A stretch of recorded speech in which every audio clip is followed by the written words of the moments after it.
Welcome to The Beam, where curiosity stirs conversations, taking us a step further into the future we desire. Here we bring you the issues that matter, the voices that challenge, and the insights that inspire. I'm Sunas Nathaniel, and now before we get into today's insightful conversation, let's bring you your quick tech updates for this week. Stick with us. It promises to be highly informative. We'll be right back. Hello and welcome. Here's your quick tech update for the week. President Bola Tinubu has permanently scrapped the 5% excise duty on telecom services to ease the burden on Nigerians. The Nigerian Communications Commission Chief, Dr. Aminu Maida, announced this decision in Abuja, noting that the level would have raised call and internet costs.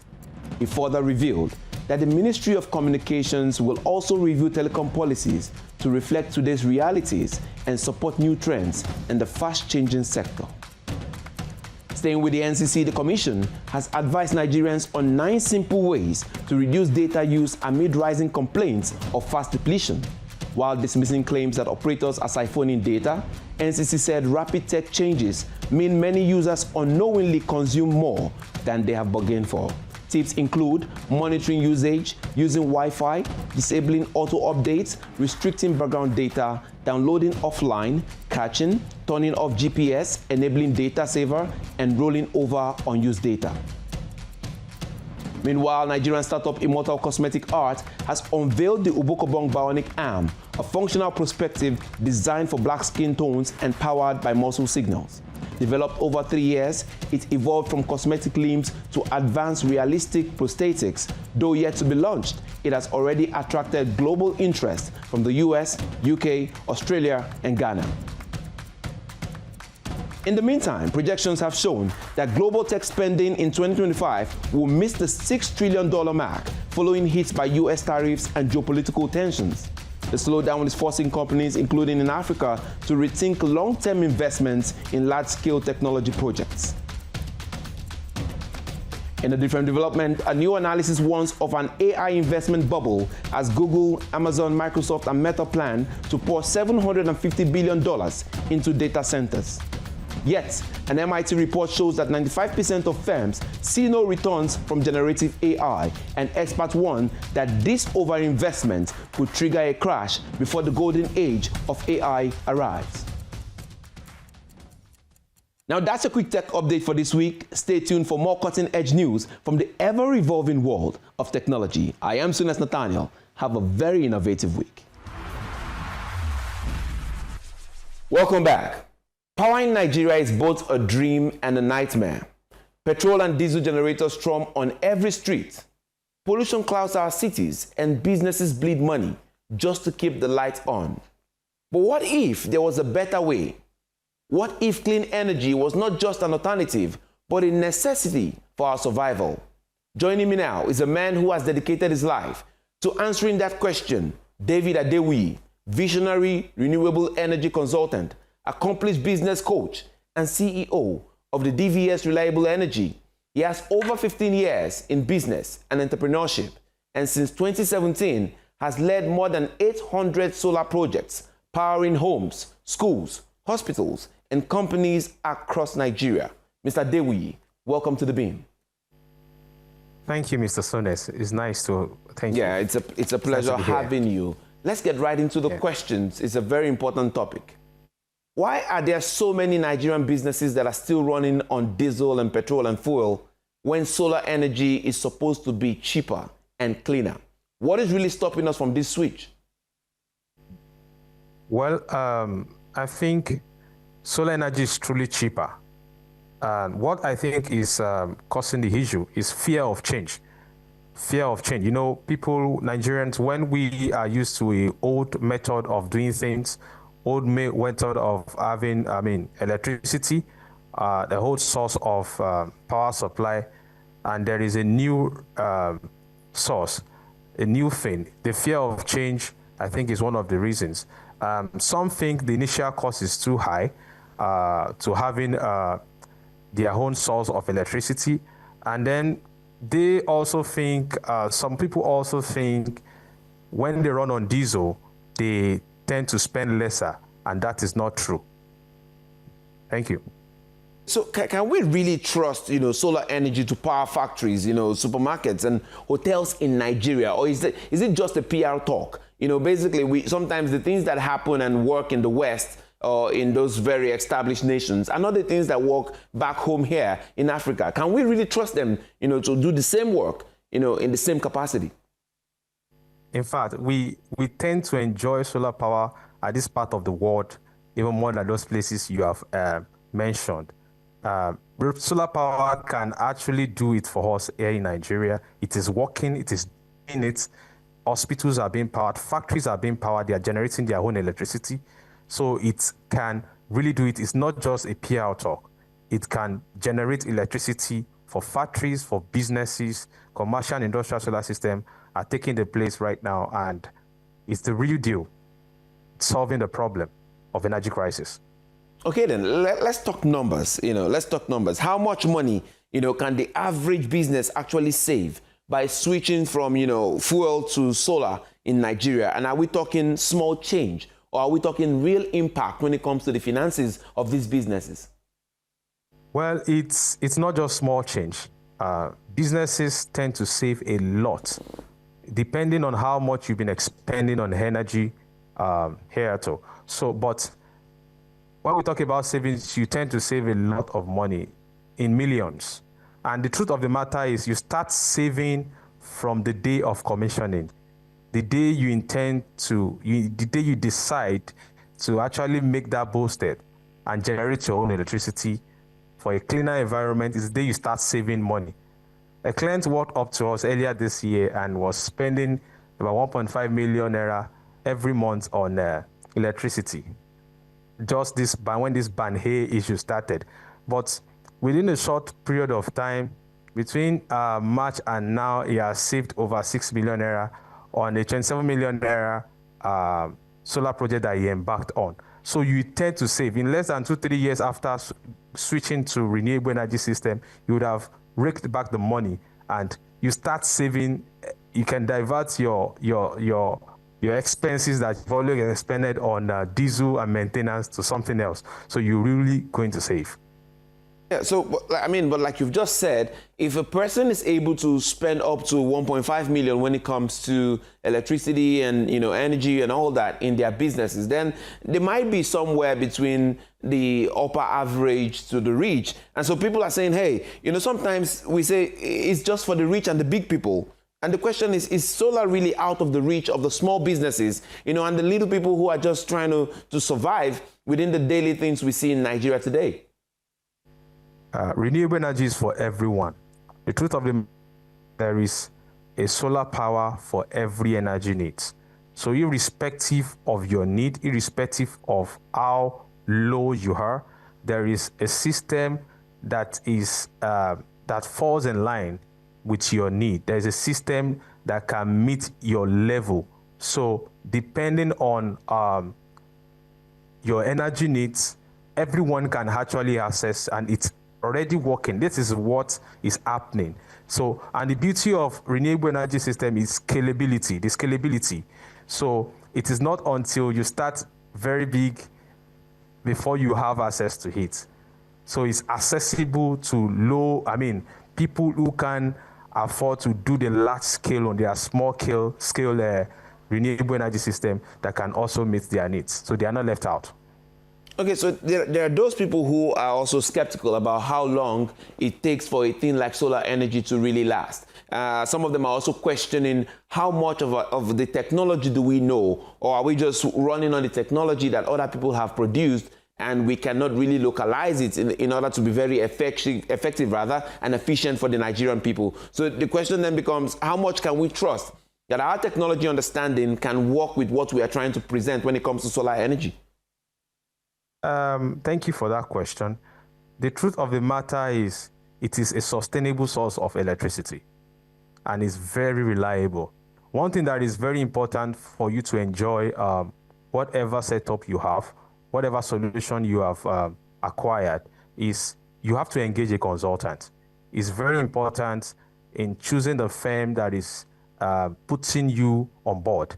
It's very important. When you engage a consultant, they will know how to help you acquire quality products. So when you acquire quality products, then you definitely going to enjoy whatever you, because for example, before the advent of lithium batteries pack up within 3 to 5 years, 5 years maximum. But today we have lithium-ion batteries that has 10 years warranty. And if you have 10 years warranty on a particular product, that means an average of 20 years you can still have your backup running. Solar panels last between 20 to 25 years. So it works. And like I said earlier on, in a place like Nigeria where we have high sun intensity, it works even better. So it is available. Ours is just to harness it. The products that you were talking about, are they locally made, or are they the ones that we import, basically, maybe from China or some other parts of the world? Well, as at today, production in itself are still not galvanized so much in Nigeria. So we still rely majorly on importation. But many of these things can easily be assembled here. Now we assemble lithium batteries in Nigeria. Solar panels are being produced in Nigeria. Fine, the raw products might be imported. So there are something we can bring in the raw materials and also just assemble here in Nigeria for the populace to benefit from. All right, let me take you on this question just before we get to our break. If you had 5 million, for instance, to invest in power for your business, should you really go for the solar tech, or should you really look at what is already working in the market, go for a generator, make sure it's something very powerful that can power your business? Which would you advise that somebody who has 5 million right now should really focus on? I mean, 5 million is a lot when it comes to this nation as we speak. So if one was to make that business decision when it comes to energy for business, what would you advise in the real sense? I mean, in real sense. I think in the real sense, you would rather have what will stop taking from you. The truth of the matter is, when you divert that 5 million naira into the purchase of generator, what you will get in the market is probably a generator capacity, a diesel generator capacity between 12 and 15 kVA diesel generator. And you tend to spend nothing less than 15, average of 15, if you run it every day, for instance, you tend to spend about 15,000 naira every day to run it on fuel. On a monthly basis, you spend close to 400,000. And when we talk about an annual expenses, annual expenditure, you will have spent close to 5 million naira. That is the almost or double the amount you've used in purchasing the generator. Whereas if you divert the exact amount to solar system or a solar power setup, the only maintenance you would probably have to do if you've engaged a consultant is probably just cleaning of the panels. So the cost of spare parts, the cost of fueling that will add up to the cost by which you have spent on the purchase of generator will not be there if you have gone for solar system. So in, let's say by next year, 2026, August 2026, you would have spent double of the amount you spend on the generator. And if you have used that on solar power system, that wouldn't happen. So definitely that answers that. You're watching The Beam, a place where the old is reckoned with, the future is interrogated, and power is held to purpose. Stay with us. We'll be right back. Welcome back. If you're just joining us, I'm in conversation with David Adewuyi, renewable energy consultant and CEO of the DVS Reliable Energy. Today, we're just taking and talking solar panels, and we're talking it in terms of what Nigeria should be doing to move into renewable energy. Mr. Adewuyi, let's continue with this conversation, because we need to take it from just the businesses to how it affects the nation in general. And then the next question for me would be, government policy. How much is government policy aiding or not aiding, the transition to renewable energy and, to things like solar? How much are these regulations not helping, and how much are they helping? How much more needs to be done when it comes to regulation to see that transition is seamless and it comes fast? Personally, I'm looking out for policies, interventions from governments, like solar loans, grants that makes it easier, because energy bills is killing a lot of businesses, killing a lot of industries in Nigeria, and something needs to be done. So if government can come in with incentives, soft loans for factories, businesses that want to start generating their electricity, because dependence on the national grid has proven to be something that is not sustainable, because we only generate less than 6,000 megawatts for so many years for a country that needs close to 100,000 megawatts or even more. So if government can assist in loans, funding, grants for businesses to set up solar farms for themselves and produce more, create more jobs, increase our exports, it will be something good in terms of policy. For NENI Housey, you do not need any approval for solar power system that is lesser than 1 megawatt. And I think hardly do we find factories or businesses that needs up to that capacity. But anything above 1 megawatt, you need approval from NENI Housey. So government can really assist by providing incentives, loans, soft loans to businesses to start generating electricity, because when there is power, there is more production. All right. I mean, still talking about businesses and scaling it to where the nation comes into play. Do you foresee renewable energy, playing a larger role in empowering, agri-businesses and the clusters in rural industries? Do you see that? Do you see it coming anytime very soon? Boosting Nigeria's food production, those exports. How can solar be something that brings down the inflation and creates jobs in agriculture, especially the agricultural sector? How does a thing like the solar energy come into play to create such jobs, reduce the inflation, make sure that food is available? Well, it's a very interesting question that you just asked. Solar can really, really help Nigeria in the agricultural sector. When we talk about irrigation farming, this is a farming that helps you farm, seasonless farming. There is no rainy season, there is no dry season in your farming when there is irrigation. And when you can plant and farm at all times, that means more food. That means more food in the market. And solar power can run water system, boreholes that can make this irrigation possible. We talk about solar dryers. Now we have solar dryers that can make the processing of food more faster, safer, and neater. We have the whole school method, whereas people just spread foods. I don't know, when we go on the road, people spread pepper, spread food just to make them dry. But solar can really make food dry faster. When food dry faster, then you can do a lot within a short period of time. Cold storage. Solar can power cold rooms for food storage. If you can have something like this in every local government, that farmers can take their stuffs to solar dryers and dry faster, sell faster, then we can boost export, we can put more food on the table for Nigerians, and prices drop when people can farm at any point in time, when production of food has increased, when food don't get damaged easily, the way farmers are suffering with what renewable energy can do in agricultural sector. So it can really, really help in inflation, food inflation. Okay, it's good you're saying this, but basically we need to ask, why does it seem like, solar energy and, the renewable energy source from solar, from the sun, basically would always need a generator backup? That would be my first question, basically. When it comes to this angle of things, why does it feel like you need to have that generator backup? And is this something that is fixable within a very short time?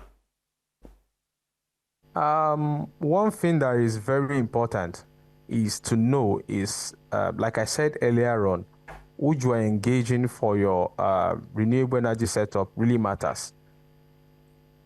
Because there is what we call DOA, that is day of autonomy. These are days without sunlight. If these things have been planned for during the design of your setup, it will definitely happen to have days without sunlight. So if this has been planned for, the reliability, relying on generator would be minimal or near zero. We have had clients that would have to move generator away from their site after installation, and they wouldn't have any tangible reason to really bring them back. So it depends on the consultant, it depends on the firm that is doing this thing for you. If these days without sunlight has been planned for, there will still be backup. And solar power does not really need high sun intensity to work effectively. Beam radiation doesn't occur all the time.